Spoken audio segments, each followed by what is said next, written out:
एके दिवशी जेव्हा मी मुखियांच्या घरी पोहोचलो तेव्हा वातावरण खूपच तणावपूर्ण होते, जे मला जाणवत होते.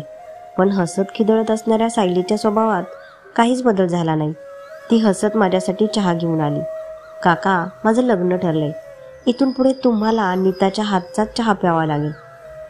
मला समजले नाही की लग्न ठरले मग आनंदाची गोष्ट आहे, मग इथे सगळे टेन्शनमध्ये का होते. पंडितजी जवळ येऊन बसले. त्यांच्या चेहऱ्यावरची काळजी मला स्पष्टपणे वाचता येत होती. हे मी त्यांना विचारताच त्यांचा दुःखाचा लावा फुटला. गावातील मोठ्या घरातील एक बदमाश अनेक दिवसांपासून सायलीला त्रास देत होते. त्याने सायलीला पळवून नेण्याची धमकी दिली आणि एकदा तो तिला भेटण्यासाठी रात्री सायलीच्या घरीच आला.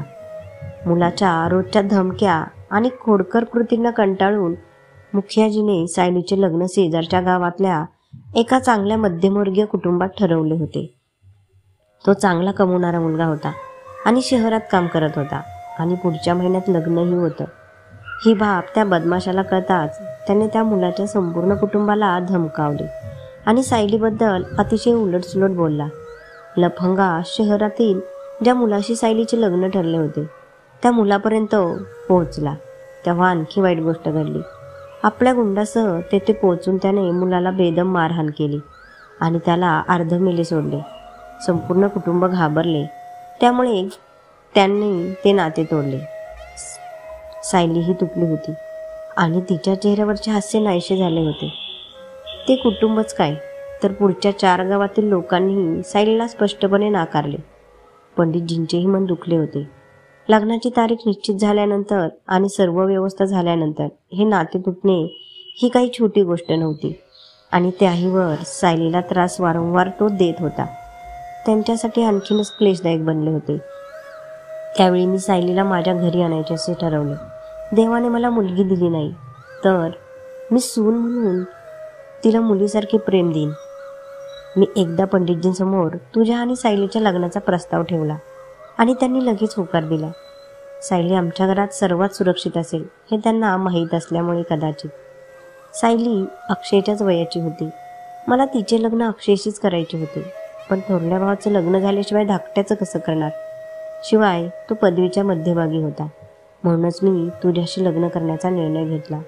तुला ते कधीच मान्य होणार नाही म्हणून मी जमीन आणि करार असल्याचे नाटक केले. श्यामरावच्या डोळ्यात अश्रू आले आणि त्याने गाडीच्या सीटवर डोके टेकवले. तो डोळे मिटून बसला.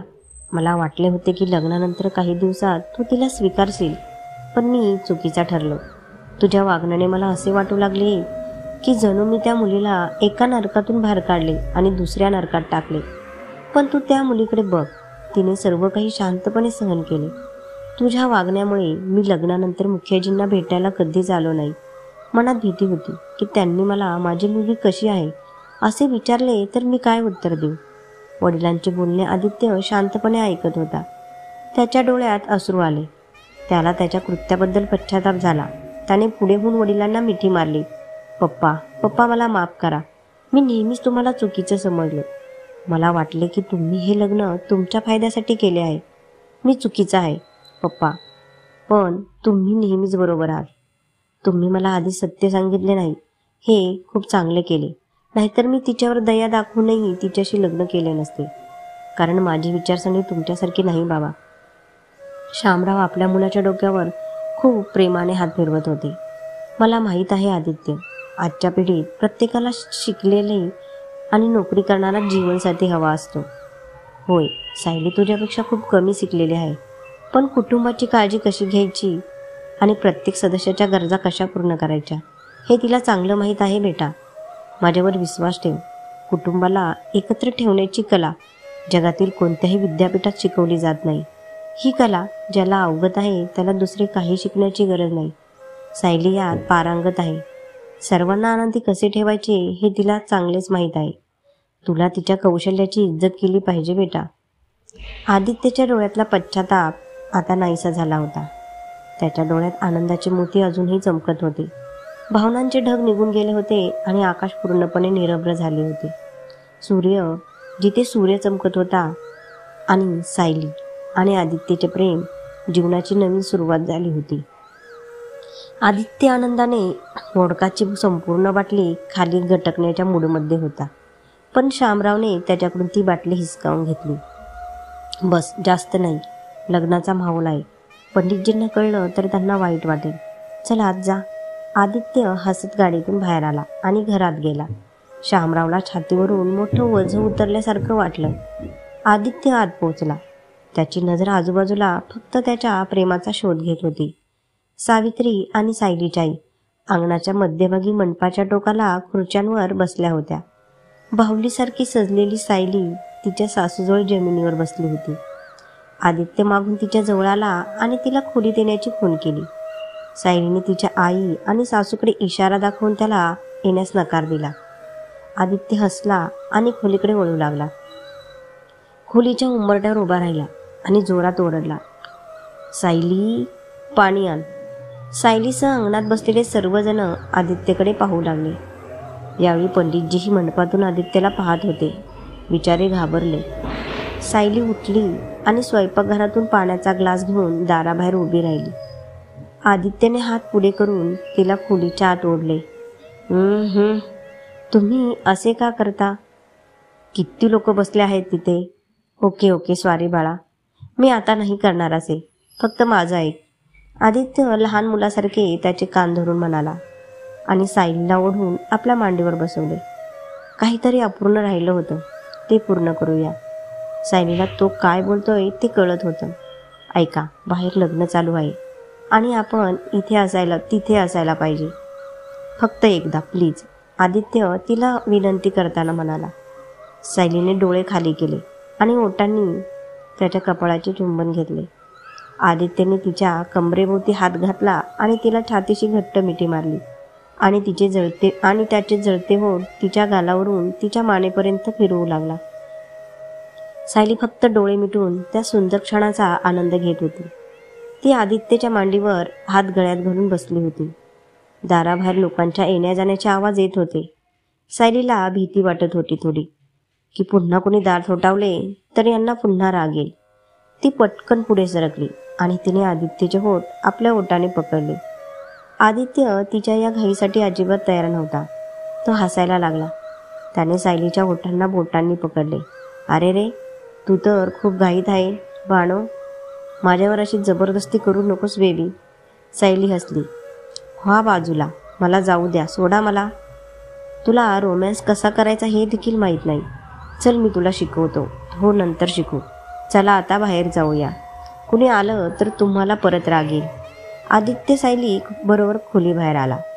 मंडपाखाली कन्यादान होत होते. नीताला वडील नव्हते म्हणून सायलीच्या वडिलांनी तिचे कन्यादान केले. सायली तिच्या लग्नाला मिस करत होती. दोन्ही गुडघ्यांवर हात ठेवून आणि त्यावर डोके ठेवून तिला तिच्या लग्नाची विधी आठवत होते. काही वेळाने आदित्यही तिच्या जवळ येऊन बसला. सायली थोडी गप्पच होती. त्याने उत्साहात तिला तिथेच आपल्या मिठीत घेतले. चल, पुन्हा लग्न करू. त्याचे बोलणे ऐकून सायली हसायला लागली. हसू नकोस. अच्छा ऐक, माझ्याबरोबर पळून चल. दोघंही मंडपाच्या टोकाला जमिनीवर बसले होते. आदित्यने सायलीला त्याच्या मिठीत घेतले होते. सायलीला लाजीची आणि समाजाची चिंता नव्हती. लग्नानंतर इतक्या दिवसांनी पहिल्यांदाच तिचा नवरा तिला नवऱ्याच्या रूपात मिळाला होता. तिला ती प्रेमाची भावना अजिबात गमवायची नव्हती. फेरे सुरू झाले होते. पंडितजी एक एक वचन वाचू लागले. आदित्य त्या सुंदर वातावरणात हरवला होता. तो नीताच्या जागी सायलीची आणि तिच्या नवऱ्याच्या जागी त्याची स्वतःची कल्पना करत होता. त्याला मंडपामध्ये सायली फेरे घेताना दिसत होती. सायली पण त्याच्या खांद्यावर डोकं ठेवून जुन्या आठवणीत हारून गेली होती. महिला मंडपामध्ये गाणी गात होत्या. जैसे जैसे भंवर पडे मन अपनों को छोड़े, एक एक भंवर नाता अनजानों से जोड़े. हो मन घर अंगना को छोड़े, अनजानों से नाता जोड़े. सात फेरे सात जन्मों का साथ, हो जब तक पूरे न हो फेरे सात, तब तक बबुनी नहीं बबुआ की. सायली, पंडितजी काय बोलत आहेत ते समजले का? मला काही समजत नाही. सायली हसली आणि त्याच्या मिठीत गेली. मग सांग, काय म्हणतायत? पहिल्या फेरीत मुलगी म्हणजेच वधू तिच्या भावी नवऱ्याला म्हणते की तुम्ही कधी तीर्थयात्रेला गेलात तर मला सोबत घेऊन जा. जर कोणतंही व्रत किंवा धार्मिक कार्य केले तर मला तुमच्या डाव्या बाजूला स्थान द्या. जर तुम्ही हे मान्य करत असले तर मी तुमच्या डाव्या बाजूला येणे मान्य करते. हे 7 वचनापैकी पहिले वचन आहे. मी वचन देतो की माझ्या आयुष्यातील कोणतेही शुभ कार्य तुझ्याशिवाय अपूर्ण राहील. सायली आश्चर्याने त्याच्याकडे बघू लागते. आदित्यने हसून होकार दिला. चल मला पुढे सांग, आता काय बोलतायत पंडितजी?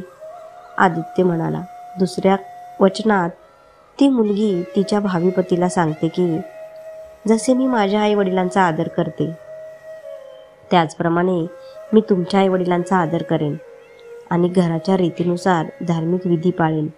माझ्याप्रमाणेच तुम्हीही माझ्या आईबाबांचा आदर कराल आणि घराला तुमचे घर मानाल. घराला तुमचे घर मानत असाल तर मला तुमच्या डावीकडे यायला आवडेल. आदित्यने तिचा हात हातात घेतला. सायलीच्या आई वडिलांकडे बघून म्हणाला, मी वचन देतो की मी तुझ्या आई वडिलांचा मुलगा होईल, त्यांचा जावई नाही. मी त्यांना त्यांच्या सर्व सुखदुःखात मुलाप्रमाणे साथ देईन. सायली डोळे न मिचकवता त्यांच्याकडे पाहत होती. तिसरी फेरी सुरू झाली होती. नीता पुढे चालत होती आणि तिचा नवरा तिच्या मागे चालत होता. तिसऱ्या फेरीत मुलगी म्हणते की तुम्ही मला वचन द्या की तुम्ही आयुष्याच्या 3 टप्प्यात युवावस्था, प्रौढावस्था, वृद्धावस्था मध्ये तुम्ही माझे पालन केले की मी तुमच्या डाव्या बाजूला यायला तयार आहे. आदित्यने तिच्या डोळ्यात खूप रोमॅन्टिक नजरेने बघितले आणि म्हणाला, माझा श्वास चालू असेपर्यंत तू माझी सर्वात सुंदर जबाबदारी आहेस. मी आयुष्यभर तुझ्यासोबत असेन सायली. सायलीचे डोळे भरून आले. तिचा श्वासोच्छ्वास गुंतागुंतीचा वाटत होता. चल पुढं सांग बेबी. आत्तापर्यंत तुम्ही घरच्या आणि कुटुंबाच्या काळजीतून पूर्णपणे मुक्त होतास. आता तुम्ही लग्न करणार आहे. भविष्यात कुटुंबाच्या सर्व गरजा पूर्ण करण्याची जबाबदारी तुमच्या खांद्यावर आहे. जर तुम्ही हा भार उचलण्याचा संकल्प केला तर मी तुमच्या डावीकडे येईल. तुझी आणि आमच्या भावी बाळांच्या सर्व मागण्या मी पूर्ण करेन. हे माझे कर्तव्य असेल मॅडम.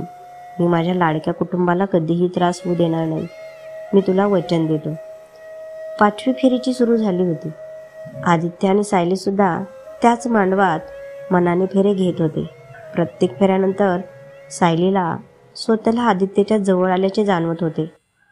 तो क्षण जितका सुंदर होता तितकाच भावनिक होता. अच्छा, पुढे सांग. भावनिक होण्याची गरज नाही.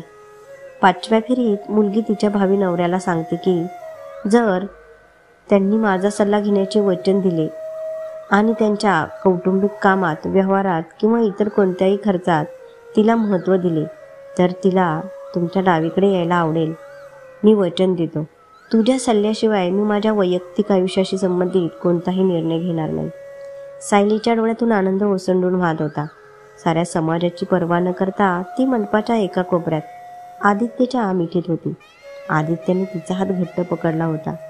6व्या फेरीत मुलगी तिच्या भावी नवऱ्याला म्हणते. सायली गप्प झाली. आदित्य तिच्याकडे पाहू लागला. सायलीचे डोळे भरून आले. आदित्य तिचा चेहरा हातात घेत म्हणाला, काय झालं सायली, बोल ना. मुलगी तिच्या नवऱ्याला सांगते की जर मी माझ्या मैत्रिणींमध्ये किंवा इतर महिलांमध्ये किंवा समाजात बसले असेल तर तुम्ही तिथे कोणत्याही कारणाने सर्वांसमोर माझा अपमान करू नका. बोलता बोलता सायलीचा आवाज रडवेला झाला होता. आदित्यला एक एक करून ते सगळे क्षण आठवत होते जेव्हा त्याने समाजात सायलीचा अपमान केला होता. तो सायलीला सर्व बाजूंनी मिठीत घेत म्हणाला आणि तिच्या कानाजवळ येऊन म्हणतो, मी वचन देतो की आजपासून मी तुला कधीही कोणाच्याही समोर असे काहीही बोलणार नाही ज्यामुळे तुझा अपमान होईल. सायली, मी भूतकाळात जे काही केले त्याची मला नेहमीच लाज वाटेल. मला माहीत आहे मी माफीला पात्र नाही, पण जर शक्य असेल तर मला माफ कर. सायलीने त्याचे हात घट्ट पकडून त्याच्या डोळ्यात बघायला सुरुवात केली. जणू काही ती म्हणते की आज तुम्ही जे काही वचन दिले त्यामुळे तुम्ही आधी जे काही केले त्याने मला काही फरक पडत नाही. हे वचन अजून अपूर्ण आहे. दुसरा भाग ऐकणार नाहीस? हो सांग ना माझ्या प्रिये. तुम्ही कोणत्याही प्रकारच्या व्यसनापासून स्वतःला दूर ठेवले तरच तुमच्या डावीकडे यायला मी मान्य करेल. आदित्य डोकं खाजवू लागला. तो प्यायला हातवारी करत म्हणाला, तुला म्हणायचे आहे की मी पिऊ शकत नाही? आता मला पिणे पण बंद करावे लागेल का? हो नक्कीच, तुम्ही कधीही दारू पिणार नाही असे वचन द्या. तिच्याकडे बघत आदित्य हसायला लागला. तू खोटं बोलत आहे. पंडितजी असे काही बोलत नाही. जा आणि बाबांना विचारा. आता हे काय यार, मी जरासं तर पितो. सायली त्याच्याकडे बघत हसत होती. जशी तुमची इच्छा आहे, सायली त्याच्या छातीपासून थोडे दूर जात म्हणाली. ती दूर जाताच आदित्यने तिचा हात पकडून परत छातीशी घट्ट मिठी मारली. हे बघ, आपल्या आयुष्याच्या नव्या सुंदर सुरुवातीच्या वेळी मला कोणतेही खोटे वचन द्यायचे नाही. मी वचन देतो की पुढील काही वर्षात मी हळूहळू दारू पिणे पूर्णपणे बंद करेल. सायली, हे अचानक होणार नाही. प्लीज माझं ऐक. सायलीने मंडपामध्ये बसलेल्या सगळ्यांना टाळत आदित्यचा हात तिच्या ओठांजवळ घेतला आणि त्याचे चुंबन घेतले. शेवटची फेरी संपली. अरे, तुझ्यामुळे आपल्याला उशीर झाला. मला लवकर सांग, शेवटच्या फेरीत पंडितजी काय म्हणाले? शेवटचे वचन म्हणून मुलीने तिच्या भावी पतीकडून हे वचन मागितले की तू इतर स्त्रियांशी आईप्रमाणे वागशील आणि पती पत्नीच्या परस्पर प्रेमात इतर कोणालाही भागीदार बनवणार नाहीस. तुम्ही मला हे वचन दिले तरच मी तुमच्या डाव्या बाजूला येण्यास स्वीकारते. वचनांच्या नावाखाली तू तुझ्या वैयक्तिक इच्छा पूर्ण करत आहेस. अरे माझ्या भोलेनाथा, जेव्हा तुम्ही एका मुलीला तिच्या संपूर्ण जगापासून वेगळे करून तिला आपल्यासोबत घेऊन जाणार, तेव्हा तुम्हाला तिला वचन द्यावेच लागेल की तिने नवीन जग कोणत्याही तिसऱ्या व्यक्तीमुळे काहीही उद्ध्वस्त होणार नाही. आणि हे 7वे आणि शेवटचे वचन आहे. आदित्य तिच्याकडे डोळे मिचकावत म्हणाला. अरे यार, सगळ्या मुलींना आई बहिणी मानणं गरजेचं आहे का? सायलीला त्याची खुरापत समजली. तिने आदित्यकडे एकटक पाहिलं. अरे रे, म्हणजे मला खात्री आहे की मी आमच्या छोट्याशा क्यूट लाईफमध्ये कोणत्याही थर्ड पर्सनला येऊ देणार नाही. सायली तिथेच तोंड करून बसली. मध्ये मध्ये ते इंग्रजीत काय खुसूरपुसूर करता मला ते समजत नाही, परंतु तुम्ही मला प्रामाणिकपणे वचन दिले असेल असे मी मानते. ओ माय लव्ह, मी तुला इंग्लिश स्वतः शिकवेन, मग तू पण माझ्यासारखी खुसूरपुसूर कर. सर्व जगाची कसलीही फिकीर न करता दोघेही एकमेकांच्या मिठीत हरवले होते. ठीक आहे, मला पुढे सांग. आता काय सांगू? 7 फेऱ्या पूर्ण झाल्या आहेत. ते दोघे नवरा बायको झाले आहेत. आता नीताचा नवरा तिला मंगळसूत्र घालून तिला कुंकू लावेल.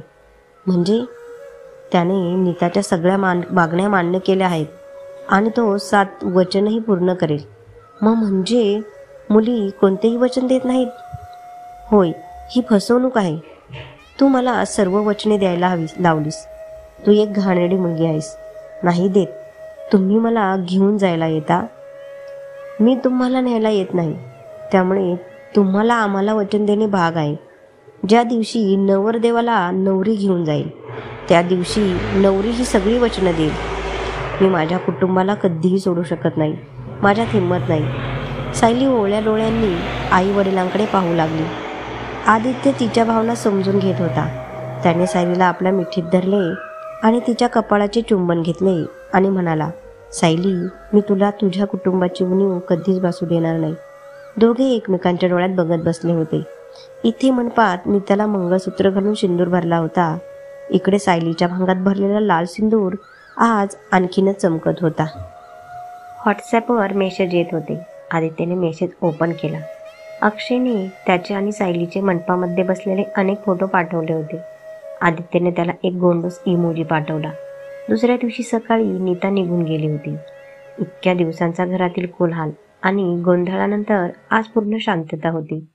पाहुण्यांना एक एक करून घरातून निरोप दिला जात होता. कारखान्याच्या जेमणीचे भूमिपूजन दुसऱ्या दिवशी होणार असल्याने आदित्य आणि त्याचे कुटुंब गावातच थांबले. दिवसभर घराची व्यवस्था करून थकलेल्या कुटुंबाने विश्रांती घेतली. दुसऱ्या दिवशी संपूर्ण घर भूमिपूजनासाठी सज्ज झाले होते. भूमिपूजनानंतर आदित्य आणि त्याचे कुटुंबीय त्यांच्या घराकडे निघणार होते. त्यामुळे आदित्य आणि सायलीने त्यांचे सर्व पॅकिंग केले होते. आदित्य गाडीत सायलीची वाट पाहत होता. सायलीने लाल रंगाची जॉर्जेट साडी आणि लाल बांगड्यांचा सेट परिधान केला होता. तिच्या केसांची लांबलचक वेणी कमरेपर्यंत लटकत होती आणि भांगामध्ये लावलेला सिंदूर तिच्या सौंदर्यात भर घालत होता. आदित्य तिच्या सौंदर्यात हरवून गेला होता. सायली गाडीत बसताच तिला सीट बेल्ट बांधू लागली. आदित्यने तिला पकडले आणि तिच्या हातातील सीट बेल्ट हिसकावून घेतला. अरे रे, हे अक्षय म्हणाला होता की हे घालणं खूप गरजेचं आहे. अक्षयची ऐसी का तैसी. तो तिच्या अंगावर झुकवून तिचा सीट बेल्ट बांधू लागला. सायलीला तिच्या पोटावर गुदगुल्या झाल्यासारखे वाटत होते. आदित्य मुद्दाम तिच्या पोटावर बोटं फिरवत होता. सायली हसत होती. आदित्यने त्याचे ओठ तिच्या गालावर ठेवले. तू इतकी हसते का? तिच्या गालावर होठ फिरवत आदित्यने विचारले. कारण मला हसावंसं वाटतंय. मी काय करू? सायली एकदम निरागस चेहरा करत म्हणाली. आदित्य तिचे केस कानामागे करून तिच्या ओठांकडे सरकतो. ऐका, आई बाबा मागे दुसऱ्या गाडीत आहेत. चला, नाहीतर ते येतील.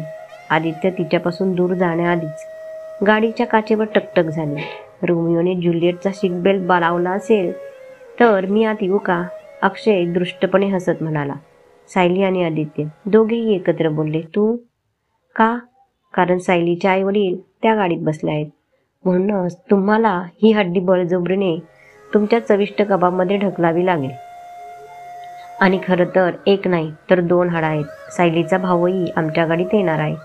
आदित्यने बाहेर पाहिलं तर अक्षयच्या पाठीमागे उभा असलेला सुयश दात काढत हसत होता. आदित्यला वाटले होते की तो आणि सायली गाडीत एकटेच जावे, पण आता सोबत हे 2 विदूषकही आहेत असा विचार करून त्याचा चेहरा पडला. तर दोघेही गाडीत बसले. सुयशला फक्त गाडीत बसून आनंद घ्यायचा होता. तो आरामात आसनावर ताणून बसला. जिजा, तुमच्या टीव्हीवर चांगलं गाणं वाजवा, सुयशने विचारले असता आदित्यने एली गोल्डिंगचे love me like you do गाणे वाजवले. हे गाणे त्याला सायलीला ऐकवायचे होते. गाणे वाजल्यावर तो सायलीकडे बघून हसायला लागला. सायलीही त्याच्याकडे बघून विचित्रपणे हसत होती. कसे आहे? आदित्यने सायलीला हळूच विचारले. काय? गाणे आणि काय? हे गाणे आहे? मला वाटले मुलगी इंग्रजीत बातमी सांगत आहे. आदित्यला राग आला होता आणि सायलीकडे बघून त्याने वाकडा चेहरा केला.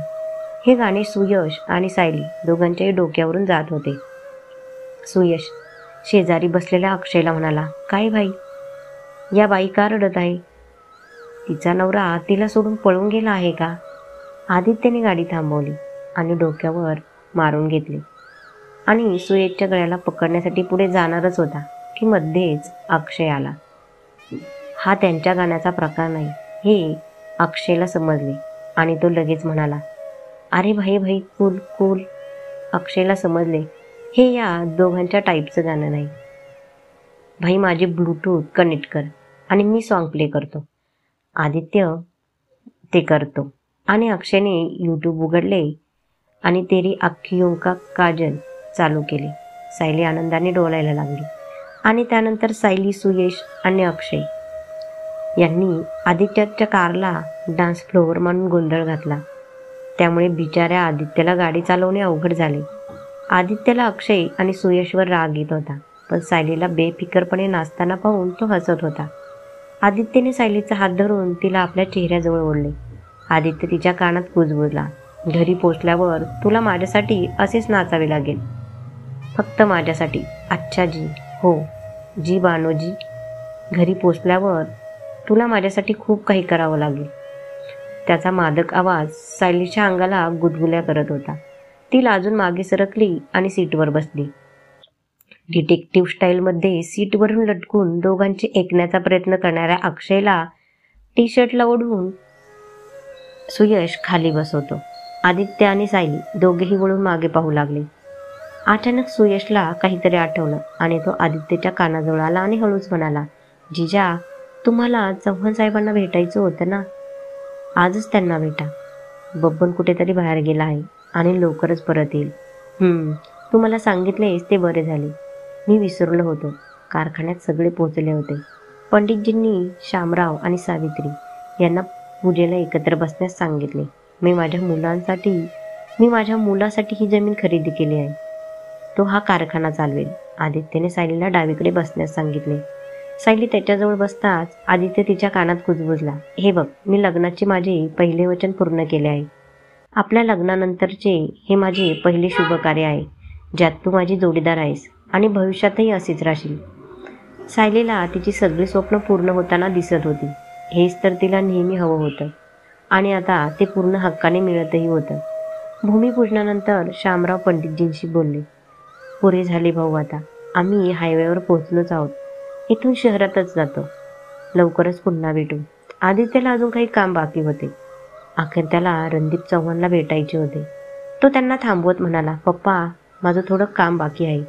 आज उरकून उद्या घरी यायचा विचार करत होतो. सगळे आश्चर्याने त्याच्याकडे पाहू लागले. भाई, तुला वेदिकाच्या घरच्यांनाही भेटायचं आहे. कदाचित तू विसरला आहेस.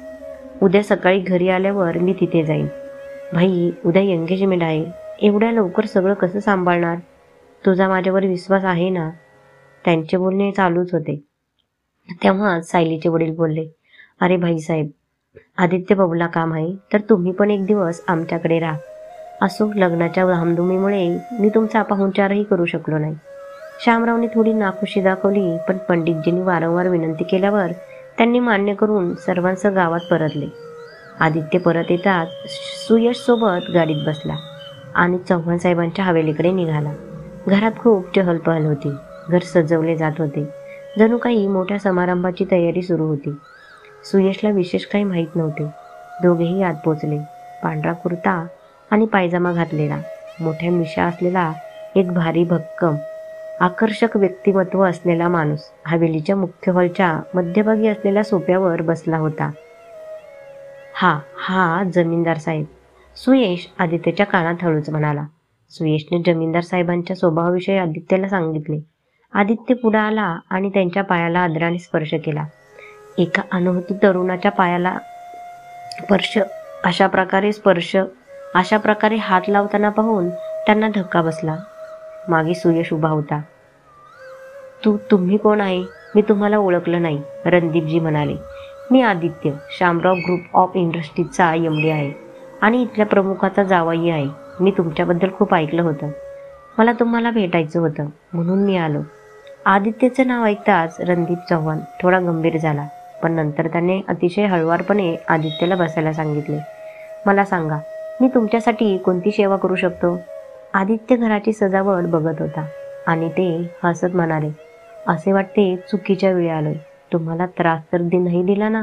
नाही, माझी मुलगी शहरातून आली आहे. उद्या तिचा साखरपुडा आहे. त्याचीच तयारी चालू होती. संभाषण सुरू असतानाच सुंदर फिक्कट निळ्या रंगाचा अनारकली कुर्ता आणि लेगिन्स घातलेली साहेबांची मुलगी चहा नाश्त्याचा ट्रे घेऊन हॉलमध्ये आली. तिला पाहताच आदित्यच्या तोंडातून निघाले, तू? आदित्यला धक्काच बसला. सर, तुम्ही? ती मुलगी म्हणाली. वातावरण तणावपूर्ण झाले होते.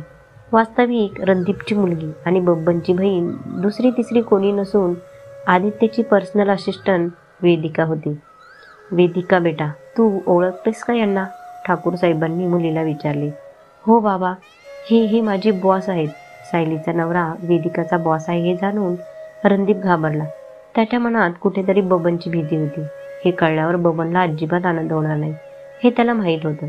वेदिकाचं नोकरी करण्याच्या आधीच तो विरोधात होता. आदित्यला तिथे पाहून वेदिकाही घाबरली. तिला तिच्या भावाचा स्वभाव चांगलाच माहीत होता. बबनने आदित्यला काही चुकीचे बोलू नये. ती आदित्यची खूप इज्जत करायची. पण वेदिकाच्या वडिलांनाही माहीत नव्हते की आदित्य आणि बबनची आधीच एक धोकादायक भेट झाली होती, ज्यामध्ये आदित्यने बबनचा पराभव केला होता. आदित्यने सर्वांचे चेहरे वाचले होते. तिथे उभे असलेल्या प्रत्येकाच्या चेहऱ्यावर बबनची भीती स्पष्ट दिसत होती. त्याचे कारण असे की आदित्य मुखियाजींच्या कुटुंबाशी संबंधित होता, ज्यांच्याशी बबनचे नेहमीच वैर होते. त्याहूनही मोठं कारण म्हणजे तो सायलीचा नवरा होता, जिच्यावर बबन लहानपणापासून प्रेम करत होता. वेदिका, तू तुझ्या बाबांना सगळं का सांगितलं नाहीस? आदित्यने कडक स्वरात विचारले. रणदीपशी बबनबद्दल बोलण्यासाठी तो तिथे आला होता, पण वेदिकाला पाहताच त्याने ट्रॅक बदलला. रणदीपने वेदिकाला आश्चर्याने विचारले, काय बोलतायत हे वेदिका बेटा? वेदिकाच्या चेहऱ्यावर घाम स्पष्ट दिसत होता. वडिलांकडे बघून ती आणखीनच घाबरली आणि आदित्यला गप्प राहण्याचा इशारा करू लागली. पण आदित्यने गप्प न बसण्याचा निर्धार केला होता. सांग, तू सांगशील की मी सांगू? पटकन सांग. वेदिकाच्या मानेतून घामाचे थेंब टपकत होते. मोठ्या हिमतीने तिच्या घशातून आवाज आला, सर, तुम्ही परत जा. तुमचं इथे राहणे योग्य नाही. नाही, आता मी इथून सगळं काही नीट करूनच जाईन. देवाने या जगात आदित्यपेक्षा जास्त जिद्दी दुसरी कोणतीही व्यक्ती निर्माण केली नव्हती. आणि वेदिकाला त्याचा स्वभाव चांगलाच माहीत होता. वेदिकाचे संपूर्ण शरीर भीतीने थरथरत होते. मग सांगा, काय बोलायचे? आदित्यकडे वळून रणदीप म्हणाला, तुम्ही तुमच्या मुलीला विचारले आहे की ती या लग्नासाठी तयार आहे की नाही? त्याचे बोलणे ऐकून रणदीप हसू लागला. आदित्यला त्याचं वागणं खूप विचित्र वाटलं. आता आम्हाला आमच्या मुलीची लग्नासाठी परवानगी घ्यावी लागेल का? आम्हाला इतके वाईट दिवस आले नाहीत की आम्हाला आमच्या मुलीला विचारावे लागेल की ती कोणाच्या घरी जाईल. रणदीपची अशी मागासलेली विचारसरणी पाहून आदित्य थक्क झाला. त्याच्या रागाचे तापमान हळूहळू वाढू लागले. हो, अगदी बरोबर आहे. तुमचं म्हणणं अगदी बरोबर आहे. कोणी मुलीला लग्नासाठी विचारतं का? त्या तर शेळ्या मेंढ्या आहेत ना. त्यांना उचलून कोणाच्याही गुंड्याला बांधून द्या. त्यांच्या काही इच्छा अपेक्षा कुठे आहेत? त्यांना फक्त लग्न करायचं आहे, मुले होऊन द्यायची आणि आयुष्यभर घराच्या 4 भिंतीत बंदिस्त राहायचं. म्हणूनच देवाने मुली निर्माण केल्या आहेत. मी बरोबर आहे ना चव्हाण साहेब? आदित्यचे व्यंगाचे बाण सरळ रणदीपच्या छातीत घुसत होते. तोंडातून शब्दच निघत नव्हते. हे बघा आदित्य, मुलीला चांगलं शिक्षण देणं ही पालकांची जबाबदारी आहे, जी मी पूर्ण केली आहे. तिच्या इच्छेनुसार मी तिला शहरात पाठवलं आणि नोकरी मिळवून दिली. आमच्या मुलीने आमचा सर्वत्र आदर केला, याचा आम्हाला अभिमान आहे. आता चांगले कुटुंब पाहून आम्ही तिचे लग्न करत आहोत. यात तुम्हाला काय अडचण आहे? रणदीप म्हणाला. आदित्य वेदिकाकडे बघत होता. मूर्ती बनून ती सगळं ऐकत होती. ऑफिसमध्ये एवढ्या प्रामाणिकपणे क्लायंटला सगळं समजावून सांगणारी मुलगी तिच्या आयुष्यभराच्या प्रश्नावर इथे मूकपणे उभी आहे, यावर आदित्यचा विश्वासच बसत नव्हता. आदित्यला वेदिकाचाही राग आला होता. त्याला सुयश काय बोलला होता ते आठवू लागले. जमीनदाराने आपल्या मुलीला बब्बनच्या सावलीपासून दूर ठेवण्यासाठी शहरात पाठवले. होय, जर तो छोट्या मनाचा माणूस असता तर त्याने आपल्या मुलीला शहरात पाठवले नसते आणि इतकी सवलतही दिली नसती. आदित्यने खूप संयमाने विचार केला आणि मग ठाकूर साहेबांना खांदे धरून सोफ्यावर बसवले. सर, मला कुठलाही त्रास आपत्ती नाही, पण मला एक सांगा, तुम्ही तुमच्या मुलीला शहरात का पाठवले आणि एवढे चांगले शिक्षण का दिले? कारण ती समाजात चांगले स्थान निर्माण करू शकेल, चांगल्या पदावर काम करू शकेल. मग तुम्ही तिचं लग्न अशा ठिकाणी करत आहे जिथे लग्नानंतर तिला कोणीही नोकरी करू देणार नाही. तिची हुशारी आणि लेखनातील सर्व क्षमता वाया जाईल. आणि मी वेदिकाचा बॉस असल्याने मी तुम्हालाही अतिशय आनंदाने सांगत आहे, वेदिका माझ्या ऑफिसमधली उत्तम कर्मचारी आहे. मला तिला प्रमोशन द्यायचे आहे, जेणेकरून ती आणखी चांगली कामगिरी करू शकेल. रणदीप उठला. त्याने आदित्यसमोर हात जोडले. मला माफ करा आणि इथून निघून जा आदित्य बाबू. हे नाते माझ्या मुलाने ठरवले आहे आणि त्याच्यापुढे मी काही करू शकत नाही. आदित्यला खूप वाईट वाटलं. त्याने पुन्हा एकदा वेदिकाकडे पाहिले. वेदिकाच्या डोळ्यात वेदना दिसत होत्या. तिचा चेहरा अश्रूंनी भरला होता. बाप आणि मुलगी दोघेही बबनसमोर असहाय्य असल्याचे आदित्यला समजले होते. आदित्य नम्रपणे पुढे सरकला आणि रणदीपच्या पायाला स्पर्श केला आणि वेदिकाकडे पाहून हसला आणि मग सुयशसोबत बाहेर आला.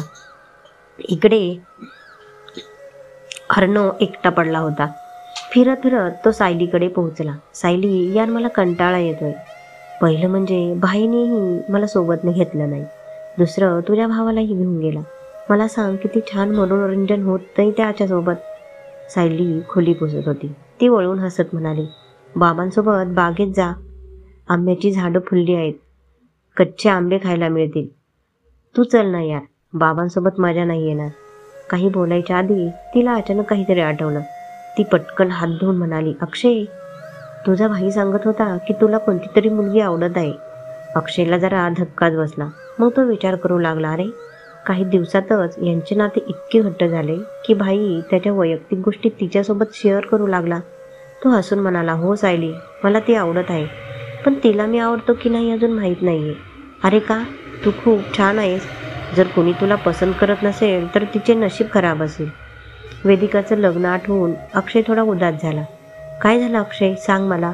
ती तुला का पसंत करणार नाही?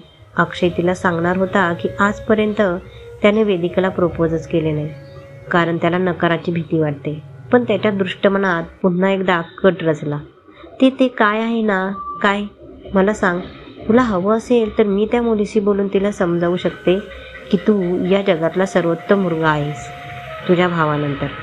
अक्षयने कुरकुर करून राग व्यक्त केला तेव्हा सायली आणखी जोरात हसली.